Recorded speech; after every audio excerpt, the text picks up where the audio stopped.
Halo, apa kabar semuanya? Di video kali ini kita akan segera membahas mengenai 5 kisah cinta yang ada dalam cerita Bleach. So, enjoy this video and welcome to Bleach Universe.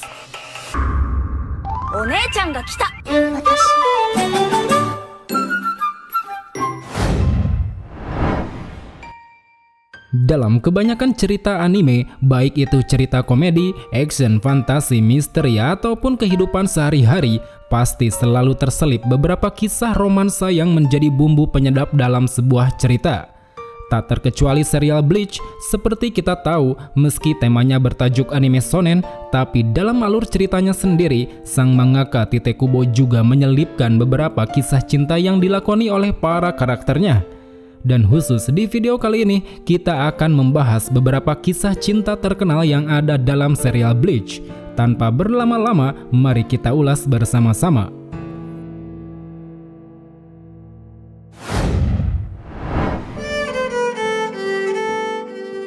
Kuchiki Byakuya dan Hisana. Bisa dikatakan pasangan satu ini layaknya pasangan antara langit dan bumi. Bagaimana tidak, Byakuya adalah seorang yang terlahir di keluarga bangsawan Kuchiki, sedangkan Hisana adalah rakyat jelata yang tinggal di Rokongai, tepatnya di distrik Inuzuri. Entah apa yang membuat Byakuya suka padanya, tapi yang jelas dalam ceritanya sendiri, saat itu Byakuya menikahi Hisana, yang mana pernikahan ini secara tidak langsung melanggar adat keluarga Kuchiki yang biasanya melakukan pernikahan dengan keluarga bangsawan lain. Seolah tidak peduli akan apa yang telah dia langgar, pada masa-masa itu Byakuya selalu menunjukkan rasa sayang dan cintanya pada Hisana. Bahkan seringkali mereka habiskan waktu bersama hanya untuk sekedar jalan-jalan. Kemudian pada suatu hari, Hisana harus terbaring di kamar karena menderita penyakit yang sangat parah. Setiap hari Byakuya selalu menemani dan menjaga sang istri dari kondisi komanya tersebut. Hingga sesaat sebelum menghembuskan nafas terakhir, Hisana sempat mengungkapkan keinginan terakhirnya pada Byakuya. Dia meminta Byakuya untuk menemukan dan mengadopsi saudara perempuan kandungnya bernama Rukia yang telah dia tinggalkan saat masih bayi. Dan jika Byakuya berhasil menemukannya, Hisana meminta agar Byakuya tidak memberitahu Rukia bahwa dirinya adalah saudara perempuannya. Karena menurutnya, seorang kakak tidak boleh meninggalkan adiknya terlantar. Demi menghormati keinginan terakhir istri tercintanya tersebut, Byakuya pun menyanggupi permintaan itu. Dia berjanji akan berusaha semaksimal mungkin untuk mewujudkan harapannya. Sambil menatap wajah Hisana yang mulai pucat, Byakuya pun dengan ikhlas melepas kepergian Hisana. Lewat kisah percintaannya dengan Hisana ini, bisa dibilang menjadi pemicu Byakuya untuk merenungkan kembali arti sebuah keadilan dan kebanggaan. Atas nama cinta dan janjinya pada Hisana, tak hanya melanggar adat keluarga, dia juga sempat melawan keadilan yang telah ditetapkan oleh Gotei 13.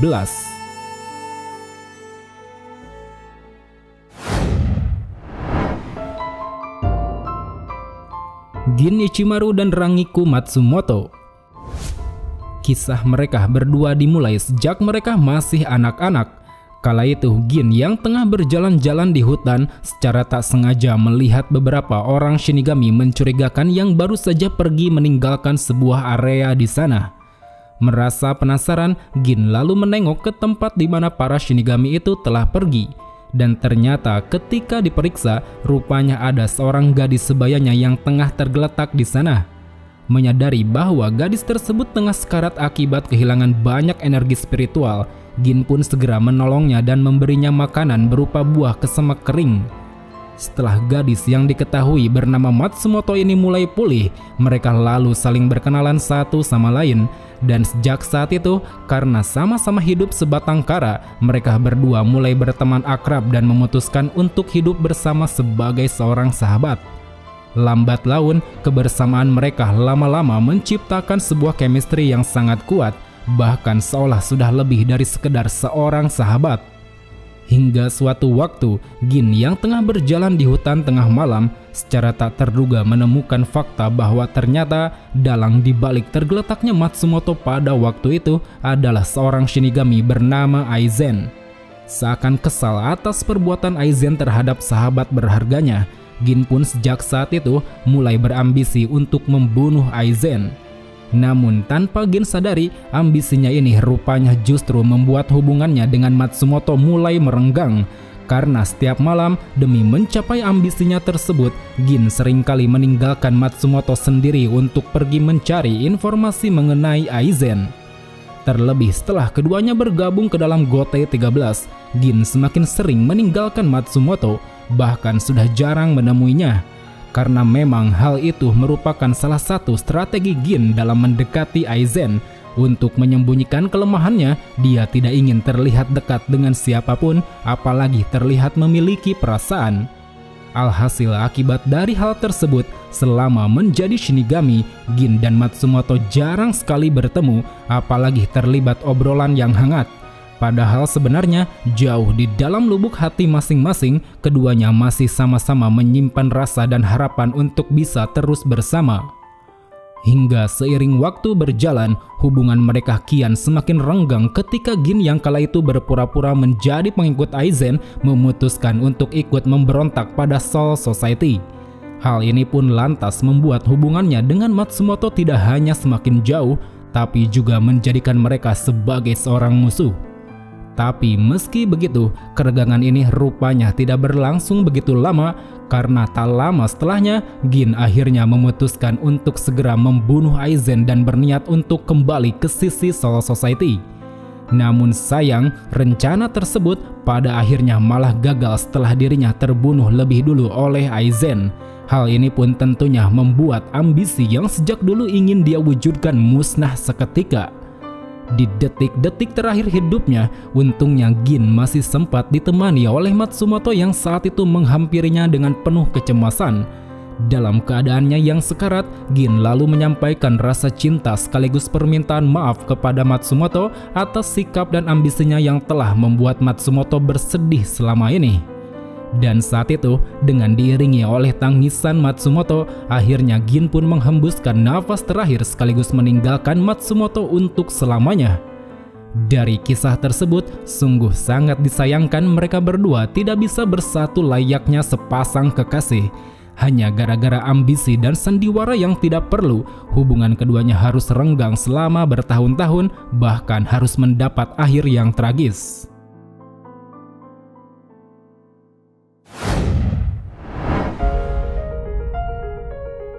Kisuke Urahara dan Yoroichi Shihoin.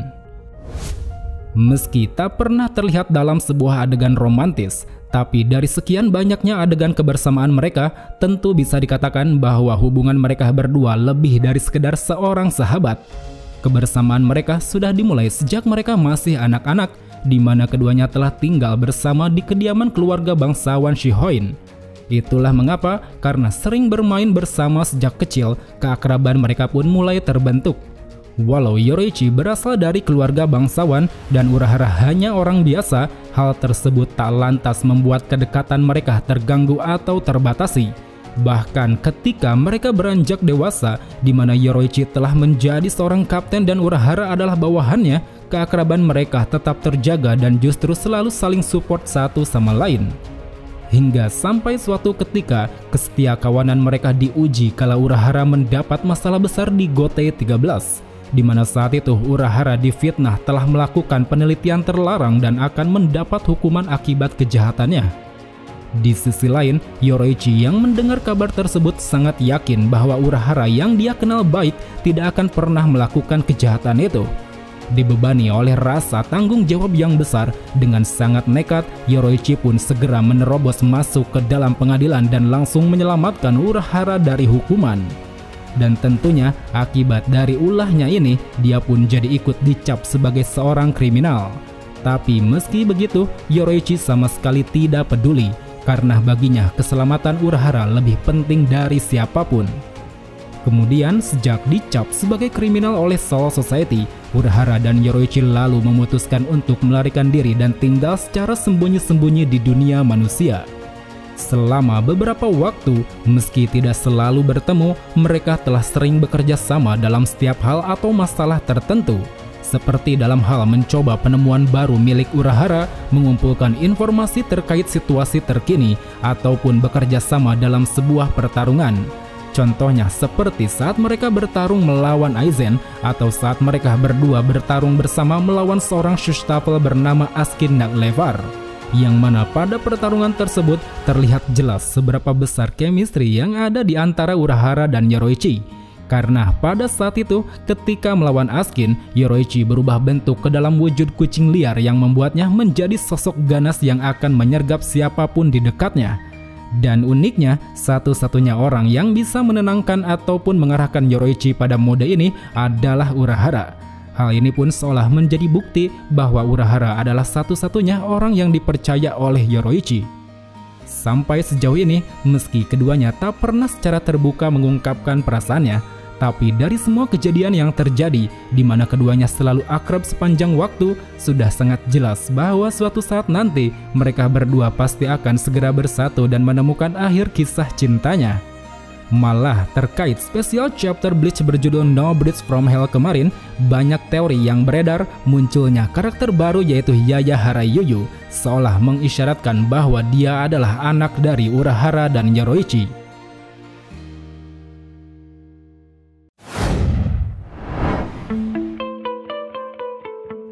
Isshin Shiba dan Masaki Kurosaki.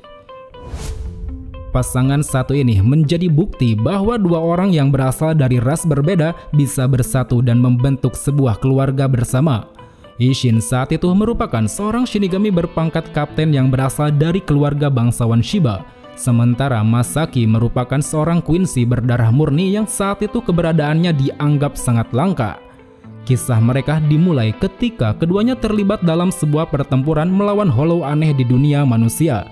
Kala itu, pada malam hari di kota Karakura, Isshin yang merupakan kapten divisi 10 tengah bertarung melawan seekor Hollow abnormal yang memiliki kecerdasan. Dan di tengah pertarungan, di mana Isshin tengah dibuat terpojok, tiba-tiba datang seorang Quincy bernama Masaki yang langsung membantunya mengalahkan Hollow tersebut. Dari sini pertemuan mereka pun dimulai, di mana ini merupakan pertama kalinya bagi mereka bertemu dengan ras mereka satu sama lain. Namun di saat mereka hendak saling berbincang, masing-masing dari mereka teringat bahwa bangsa Shinigami dan Quincy memiliki hubungan yang tidak terlalu baik. Sehingga karena hal itu, tanpa berkenalan lebih lanjut, dengan hanya saling tersenyum satu sama lain, mereka pun lalu segera berpisah. Hingga keesokan harinya, tanpa disangka-sangka, Masaki mengalami sakit yang sangat luar biasa. Usut punya usut, rupanya pada pertarungan semalam, Masaki telah mendapat luka yang cukup parah dari Hollow. Bahkan kini hampir membuatnya sekarat. Untungnya, pada saat itu, Ryuken Ishida, seorang Quincy yang akan dijodohkan dengan Masaki, dengan sigap langsung membawa Masaki keluar untuk mencari pertolongan. Di tengah perjalanan, mereka bertemu dengan Isshin Shiba sekaligus juga Urahara yang secara kebetulan berada di sana. Setelah melewati berbagai diskusi, akhirnya Masaki pun dibawa menuju kediaman Urahara untuk segera diobati. Sesampainya di sana, Urahara menyebut bahwa saat itu Masaki telah terinfeksi darah Hollow, dan satu-satunya cara untuk menolongnya adalah dengan menghentikan darah tersebut menggunakan kekuatan Shinigami. Hanya saja jika metode itu dilakukan, maka kekuatan Shinigami yang digunakan juga akan ikut musnah. Di sisi lain, mengetahui hidup Masaki tengah berada dalam bahaya akibat pertarungan semalam, Isshin pun lantas merasa bertanggung jawab. Sebagai satu-satunya Shinigami di sana, dia kemudian tanpa ragu langsung menawarkan diri untuk mengorbankan kekuatannya demi keselamatan Masaki. Dan akhirnya, berkat pengorbanan yang dilakukan Isshin serta kerja keras dari Urahara, Masaki berhasil terselamatkan.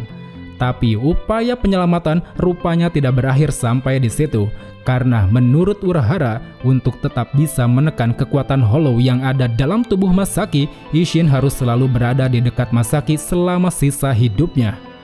Dan karena hal tersebutlah, sejak saat itu, tanpa mempedulikan Ryuken Ishida, Masaki beserta Isshin memutuskan untuk menjalani kehidupannya bersama-sama. Keduanya sama sekali tidak keberatan karena memang dari awal, sejak mereka pertama bertemu, keduanya telah saling memiliki perasaan satu sama lain.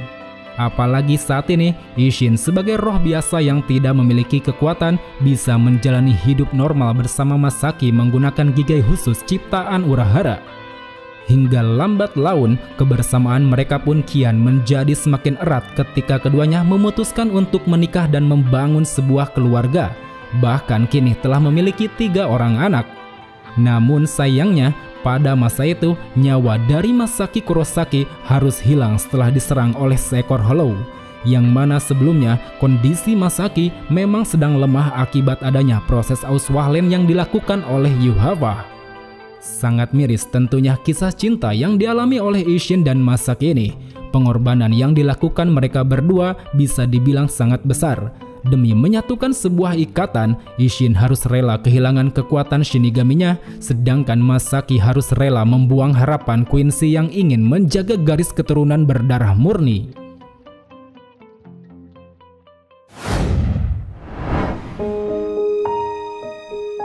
Abare Renji dan Kuchiki Rukia. Bisa dibilang pasangan satu ini menjadi bumerang bagi sang mangaka. Bagaimana tidak, di awal banyak para fans yang mengasumsikan bahwa Rukia akan berjodoh dengan Ichigo. Hal itu dapat dilihat ketika awal cerita Bleach ini berjalan. Hubungan serta keakraban yang terjalin di antara keduanya begitu sangat berkesan. Ichigo yang selalu mencoba menjadi sosok yang keren, sementara Rukia yang selalu menasihati Ichigo ketika dalam situasi yang sulit. Keduanya seolah cocok untuk disatukan guna membuat cerita yang happy ending. Namun, seiring cerita berjalan, asumsi tersebut dipatahkan seusai Tite Kubo menyelesaikan cerita Bleach, di mana saat itu Rukia diperlihatkan telah menikah dengan Abare Renji, bahkan sudah memiliki anak. Terlebih cerita pernikahannya sendiri diangkat ke dalam sebuah novel berjudul We Do Not Always Love You. Menilik dari kisah perjalanan keduanya, sejak kecil baik Rukia maupun Renji, keduanya memang sudah memiliki hubungan yang sangat dekat. Diceritakan pada saat itu di suatu tempat di Rukongai, melalui sebuah kejadian tak terduga, Rukia yang tadinya hidup sendiri memutuskan untuk ikut bergabung ke dalam kelompok Renji agar bisa bertahan hidup bersama di Rukongai. Selama mereka menjalani kehidupan bersama, karena merasa kehidupan di sana terlalu sulit, ditambah teman-teman mereka yang mulai meninggal satu persatu, mereka berdua akhirnya memutuskan untuk menjadi Shinigami agar bisa hidup lebih enak di Seiretei. Awal mula mereka masuk ke dalam akademi, hubungan mereka masih akrab seperti biasanya. Namun lama-kelamaan setelah Rukia diadopsi oleh keluarga Kuchiki, lalu sama-sama masuk ke dalam Gote 13, hubungan mereka perlahan mulai merenggang. Entah apa yang terjadi, mungkin karena berbeda divisi atau ada kecanggungan lain di antara mereka, tapi yang jelas beberapa waktu setelahnya mereka sempat terlibat dalam suatu masalah, di mana Renji diperintahkan oleh Gote 13 untuk menangkap Rukia yang dituduh telah melakukan pelanggaran berat. Pada awalnya, Renji terlihat tidak peduli pada nasib Rukia yang saat itu akan diberi hukuman mati, karena mau bagaimanapun hukuman itu sudah menjadi aturan yang harus ditaati.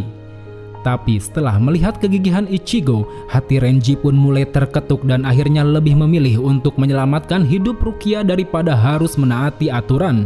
Bahkan demi memperjuangkan kata hatinya tersebut, dia juga sampai rela menantang kaptennya sendiri yang padahal sangat dia hormati. Untungnya permasalahan tersebut pada akhirnya selesai dengan damai, sehingga hal ini membuat hubungan Renji dan Rukia bisa berjalan kembali bahkan menjadi semakin dekat dari biasanya. Saking dekatnya, mereka seringkali terlihat bersama dan selalu satu suara dalam mengambil berbagai keputusan dan tindakan. Seperti pada insiden diculiknya Orihime, di mana mereka sama-sama sepakat untuk pergi menuju Hoikomundo demi menyelamatkan Orihime. Atau pada peristiwa Fullbring, di mana keduanya memutuskan untuk membantu Ichigo dalam menghadapi para Fullbringer. Semakin hari, keakraban mereka semakin terjalin dekat hingga membuat keberadaan mereka seolah tak bisa dipisahkan. Di mana ada Renji, pasti di situ ada Rukia. Lihat saja beberapa peristiwa seperti saat peperangan awal melawan Quincy, saat keduanya dibawa ke istana Sulking karena terluka parah, atau ketika mereka bersama-sama pergi menyusul Ichigo ke istana utama. Mereka berdua selalu terlihat bersama di setiap kejadian yang mereka lalui. Hingga pada akhirnya, seiring waktu berjalan, benih-benih rasa kasih sayang yang selama ini mereka pendam bisa terwujudkan bersama. 10 tahun sejak peperangan melawan Quincy, di mana kehidupan telah dipenuhi kedamaian, Renji dan Rukia telah resmi menjadi sepasang suami istri dan memiliki seorang anak bernama Abarai Ichika.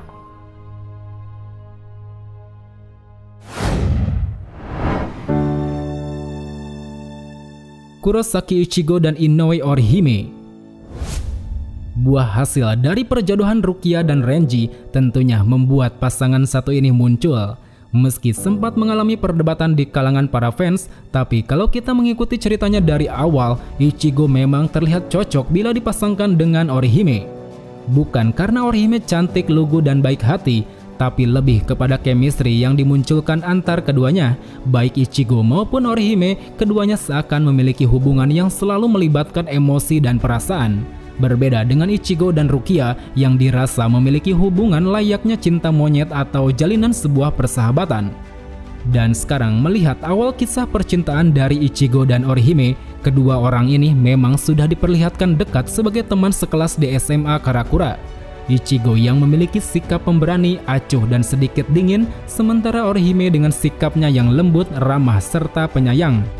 Pada awal cerita, terlihat jelas bahwa Orihime menaruh perasaan pada Ichigo. Dia seringkali memberi Ichigo perhatian lebih, bahkan sesekali mencoba menarik perhatian Ichigo.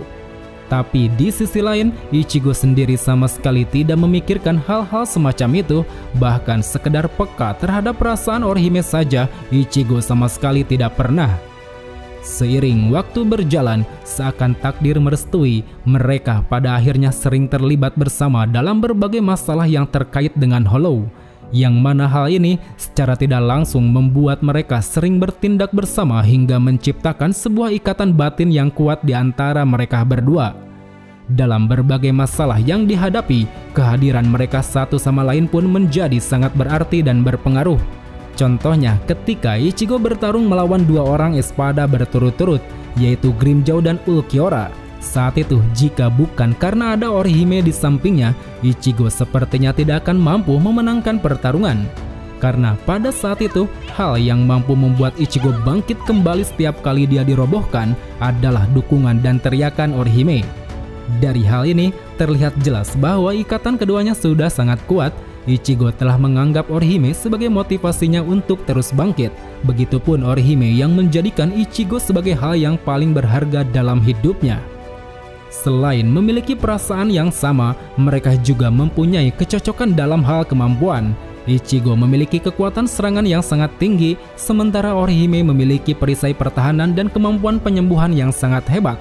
Yang mana jika dikombinasikan dalam pertempuran, tentunya hal ini sangat cocok dan akan sangat menguntungkan. Dan tanpa disadari, kombinasi kemampuan ini jugalah yang membuat chemistry di antara keduanya semakin kuat. Karena baik Ichigo maupun Orihime, keduanya sama-sama memiliki tekad kuat untuk saling melindungi satu sama lain lewat kemampuannya. Hingga pada akhirnya, setelah sekian lama bersama, dengan semakin besarnya perasaan yang mereka miliki, keduanya memutuskan untuk hidup bersama dengan menjalin ikatan pernikahan. Dari yang tadinya hanya teman sekelas, rekan dalam bertempur, kini mereka telah resmi menjadi sepasang suami istri. Dan tak hanya itu, setelah bertahun-tahun, mereka juga telah dikaruniai seorang anak bernama Kurosaki Kazui. Dia adalah seorang anak laki-laki yang juga memiliki kemampuan istimewa seperti Ichigo, yaitu mampu berubah wujud menjadi seorang Shinigami.